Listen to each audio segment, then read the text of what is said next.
starting with the gracious and merciful name of Allah Almighty, who is the sole owner of my life and death. Dear students, Assalamu alaikum. I welcome you all in another virtual class of English. Today we shall start from our English textbook that you can see on screen. We'll take start from chapter 1. So let's open page number 2. The title is The Savior of Mankind. We'll do reading, meanings of difficult words and question answers. So listen the lecture carefully because from Federal Board's point of view, you should have the comprehension of the whole chapter. So after listening the lecture, read the chapter thoroughly and understand and learn all the important points. Now take your lead pencils to underline the difficult words and to write their meanings. Students, the title The Savior of Mankind refers to Holy Prophet sallallahu alaihi wasallam, who lifted the humanity to the highest levels of blessing.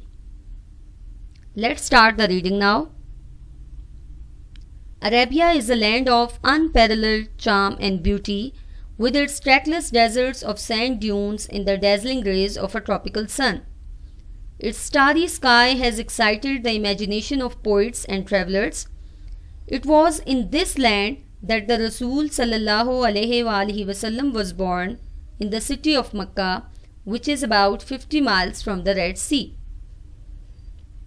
Underline the word unparalleled.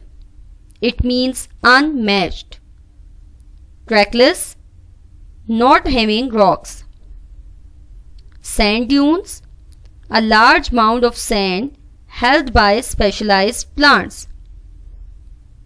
Dazzling, shining intensely, and tropical means very hot. So in this first paragraph, basically we are having the whole physical land description of Arabia. Now with this first paragraph, we are having a question that is enclosed in the box, and the question is, where is Makkah situated? I guess you all can guess the answer from this paragraph now, that the city of Makkah is situated in Arabia, which is a land of matchless physical beauty with its trackless deserts of sand dunes. The city is about 50 miles from the Red Sea. Let's move to the second paragraph. The Arabs possessed a remarkable memory and were an eloquent people. Their eloquence and memory found expression in their poetry. Every year, a fair was held for poetical competition at Ukaz. It is narrated that Hamad said to Caliph Walid bin Yazid, "I can recite to you for each letter of the alphabet 100 long poems without taking into account short pieces." And all of that was composed exclusively by poets before the promulgation of Islam. It is no small wonder that Allah Almighty chose the Arabic language for His final dispensation and the preservation of His word. Now underline the difficult words. Possessed, to have ownership of. Remarkable, notable. Eloquent means fluent, which is an adjective, and eloquence means fluency. Narrated means related. Composed, written. Exclusively, entirely. Promulgation means announcement. Dispensation, the art of dealing out. And preservation means protection. Students, in this second paragraph, we have come across the admirable qualities of Arabs, their good memory and their fluency. And then the reason why Allah Almighty chose this language for His final dispensation and preservation of His word. Okay, now we have another question enclosed in the box, and that is, what type of competition was held at Ukaz? And the answer is quite obvious. Every year, a political competition was held at Ukaz to appreciate the artistic creativity of the poets. In the 5th and 6th centuries, mankind stood on the verge of chaos. It seemed that the civilization, which had taken 4,000 years to grow, had started crumbling. At this point in time, Allah Almighty raised a Rasul among themselves to lift the humanity from ignorance into the light of faith. Underline the word verge, which means edge. Chaos means confusion. Crumbling, breaking into pieces. To lift means to raise, and ignorance is lack of knowledge. So this third paragraph shows the pathetic and miserable condition of mankind, and that was the point when Allah Almighty raised a Rasul to take the humanity to the light of faith. When Hazrat Muhammad sallallahu alaihi wasallam was 38 years of age, he spent most of his time in solitude and meditation. In the cave of Hira, he used to retire with food and water and spend days and weeks in remembrance of Allah Almighty. Underline the word solitude. It means state of being alone. Meditation is thinking deeply. To retire with means to go back. So students, Holy Prophet sallallahu alaihi wasallam was 38 years of age when he started spending time in the cave of Hira to have meditation and remembrance of Allah Almighty. The period of waiting had come to a close. His heart was overflowing with profound compassion for humanity. He had a pressing urge to eradicate wrong beliefs, social evils, cruelty and injustice. The moment had arrived when he was to be bestowed with Nabuwwat. One day when he was in the cave of Hira, Hazrat Jibreel alayhi salam came and conveyed to him the following message of Allah Almighty. Read in the name of thy Lord, who created man from a clot of congealed blood. Read, and thy Lord is most bountiful, who taught the use of the pen, taught man that which he knew not. Underline the word profound. Profound means very deep. Compassion, deep awareness or feelings of others' suffering. Pressing, earnest. Urge means a strong desire. Eradicate, remove. Bestowed with, to confer as a gift.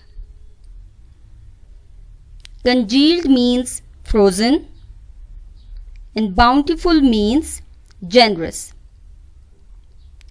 So he wanted to remove all the social evils and wrong beliefs from the society, and then came the time of first revelation, which are the first 5 verses of Suratul Qalam. Read in the name of thy Lord. It is starting from here. In the translation of these verses, there is a word thy. Thy is a word of Old English. It means your. Thy Lord, your Lord. Let's move to paragraph number 6 now. The revelation of the divine message, which continued for the next 23 years, had begun. And the Rasul sallallahu alaihi wasallam had arisen to proclaim the oneness of Allah, Tawheed, and the unity of mankind. His mission was to destroy the nexus of superstition, ignorance, and disbelief, and set up a noble conception of life and lead mankind to the light of faith and divine bliss. Okay, now underline the word revelation, which means to declare. Nexus means a connected group, and bliss is perfect happiness. Okay students, underline the point that the divine message continued for how many years? For 23 years. So underline it. And then we see what was the mission of the Holy Prophet sallallahu alaihi wasallam in this paragraph, and same is our third question enclosed in the box. What was the mission of the Holy Prophet? What was the mission of the Rasul? And the answer is, the mission of the Holy Prophet sallallahu alaihi wasallam was to eradicate the practices of superstition, ignorance and disbelief, set up a noble conception of life, and lead mankind to the light of faith and divine bliss. Since this belief was threatening their dominance in the society, the pagan Arabs started to mount pressure on the Rasul sallallahu alaihi wasallam and his followers. They wanted them to renounce their cause and take to idol worshipping. On one occasion, they sent a delegation to the Rasul's kind and caring uncle Abu Talib. They told him to restrain the Rasul sallallahu alaihi wasallam from preaching Allah Almighty's message or face their enmity. Finding himself in a dilemma, he sent for his nephew and explained to him the situation. The Rasul sallallahu alaihi wasallam responded with these memorable words: "My dear uncle, if they put the sun in my right hand and the moon in my left, even then I shall not abandon the proclamation of the oneness of Allah. I shall set up the true faith upon the earth or perish in the attempt." Okay students, now underline the difficult words and write down their meanings. The first one is threatening, which means frightening. Pagan is a disbeliever. Renounce, to leave publicly. Restrain, to control. Enmity is hatred or hostility. Dilemma, a difficult situation. Responded, answered. Abandon, to give up. And proclamation is formal public announcement. So from this paragraph we have come to know that the pagan Arabs were not happy with the new situation and they wanted the Rasul sallallahu alaihi wasallam to leave his mission. For this they sent a group of people, a delegation, to Holy Prophet's uncle so that he can ask him to leave his mission. But Rasul sallallahu alaihi wasallam simply denied to do so. Okay, now our last question in box is there in this paragraph. Why did the pagan Arabs send a delegation to the Rasul's uncle? And the answer is that the pagan Arabs sent a delegation to Holy Prophet's uncle to compel him to restrain the Holy Prophet from the proclamation of the oneness of Allah Almighty. The Rasul's uncle was so impressed with his nephew's firm determination that he replied, "Son of my brother, go thy way. None will dare touch thee. I shall never forsake thee." Underline the word firm, which means strong. Replied means answered. Thee, the word which is used in Old English, it means you, and forsake means leave. So Holy Prophet's uncle replied him with these words that he should keep on doing his work and his uncle is there always with him. And the Rasul did go the way Allah Almighty had chosen for him. Imbued with divine guidance and firm resolve, the Rasul sallallahu alaihi wasallam encountered all the challenges with grace and dignity. In no time, he elevated man to the highest possible level in both spiritual and worldly domains. He was also a driving force behind the Arab conquest, which have created an everlasting impression on human history. No wonder he is universally acknowledged as the most influential figure in history. In the words of Michael Hart, a great historian, Muhammad sallallahu alaihi wasallam, however, was responsible for both the theology of Islam and its main ethical and moral principles. In addition, he played a key role in proselytizing the new faith and in establishing the religious practices. In fact, as the driving force behind the Arab conquest, he may well rank as the most influential political leader of all times. The Arab conquest of the 7th century have continued to play an important role in the human history down to the present day. Now underline the difficult words. Chosen means selected, encountered, faced, challenges, difficulties. Elevated means raised, domains, fields, conquests, victories. Everlasting is never ending, acknowledged, admitted. Theology, religious beliefs. Ethical, moral. And proselytizing means to advertise religion. So, Holy Prophet sallallahu alaihi wasallam kept on doing his work. He faced all the difficulties with patience and bravery. And in the words of Michael Hart, a great historian, Holy Prophet may well rank as the most influential political leader of all times. Here comes the last paragraph, students. Such a thorough transformation of man and society owes to the Rasul's deep faith in Allah Almighty, to his love for humanity, and to the nobility of his character.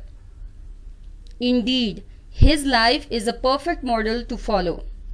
In reply to a question about the life of the Rasul sallallahu alaihi wasallam, Hazrat Aisha said, "His morals and character are an embodiment of the Holy Quran." The final word about the Savior of mankind in the Holy Quran is, "O Nabi, surely we have sent you as a witness, and as a bearer of good news, and as a warner, and as the one inviting to Allah by His permission, and as a light-giving torch." Okay, students, underline the word thorough. Thorough means complete. Transformation means change. Ose, be in depth. Embodiment means living example. So, the complete change in man and in the history of man is in depth to Holy Prophet sallallahu alaihi wasallam. And Hazrat Aisha has rightly said, his morals and character are an embodiment of the Holy Quran. So here we have come to the end of this chapter. Now we'll start our question answers. Students, we have done the question in boxes, and now we are moving towards the comprehension questions which are there at the end of the chapter. The first question is, what type of land Arabia is? Arabia is a land of matchless landscape. Its landscape has got trackless deserts of sand dunes in the scorching rays of a tropical sun. The climate of Arabia is very hot and humid. Second question is, why was the Holy Quran sent in Arabic? We have read about this in the chapter. Arabic was the language of Arabs, which was superbly enriched with poetical masterpieces. It had got diction and syntax to communicate every type of subject matter, so the Holy Quran was sent in Arabic language. Third question is, for which ability were Arabs famous? Yes, the Arabs were famous for their memory. Okay, so answer will be the Arabs were famous for their remarkable memory and their eloquence, which found expression in their poetry. What was the condition of mankind before Holy Prophet sallallahu alaihi wasallam? This is the fourth question. And now we have read in the chapter that the humanity and the mankind, they were there on the verge of chaos. So before the Holy Prophet, peace be upon him, mankind was living on the verge of chaos. The human civilization seemed to have started shattering. People were living in the darkness of disbelief, ignorance and superstition. They were far away from the light of faith and divine bliss. Next question is, why did the Holy Prophet stay in the cave of Hira? Yes, the Holy Prophet stayed in the cave of Hira to have meditation and remembrance of Allah Almighty. Question number 6 is, what was the first revelation? The first revelation was, read in the name of thy Lord who created man from the clot of congealed blood. Read, and thy Lord is most bountiful, who taught the use of pen, taught man that which he knew not. Question number 7 is, why did the pagan Arabs threaten the Holy Prophet's uncle? The Holy Prophet sallallahu alaihi wasallam had arisen to proclaim the oneness of God.